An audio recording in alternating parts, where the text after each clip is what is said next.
A woman came to report that her bracelet had gone missing. She pulled up her memory recording, and it clearly showed her leaving the bracelet on the sink. Show me the maid. The detective accessed the cleaner's cloud memory database.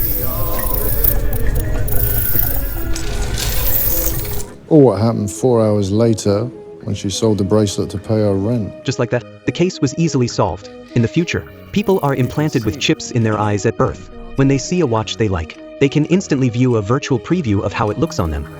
All it takes is two people looking at each other, and the transaction is done. But this high-tech world also has its downsides. Walking down the street, everyone's personal info is visible to others, including their name, age, job, even their potential for criminal behavior. With this advanced technology, police can solve cases with almost no effort because they can access everyone's memories. But one day, a bizarre murder took place. As usual, Freeland pulled up the victim's final memory recording. It should have shown the killer's face, but suddenly the footage glitched. The view switched from the victim's eyes to the killer's. Instead of seeing the attacker, the victims saw their own death. They looked around in panic. Then the footage ended with a gunshot. Someone had hacked into the cloud system.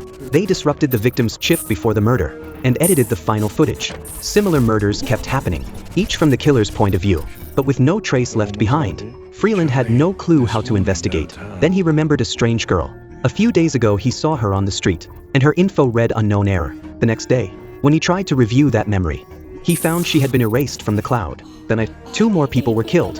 At the scene, Freeland heard a suspicious noise. He ran downstairs to chase the killer. At the subway station, he continued his pursuit. Suddenly the stairs glitched in front of him. He missed a step and tumbled down, struggling to stand. He saw a subway train with its doors open. He raised his gun, but the passengers inside looked dazed, like they couldn't even see him. Freeland realized his view had been hacked too. The subway and people he saw weren't real. The train came and knocked him to the ground, and Freeland understood what was going on. This killer was a top-level hacker, able to bypass police access and take control of anyone's cloud. But he wasn't alone. There was a whole hidden group. They called themselves the Anonymous. Police found one thing all the victims had in common. They had all hired the Anonymous to erase illegal memories. They wanted to cover up their crimes, but no one knew why the Anonymous were now killing their own clients. Freeland came up with a plan. We hire her. He pretended to be a wealthy investment manager. By day he worked hard. By night he played it cool at the bar. Once everything was in place, the officers waited for their target to walk into the trap.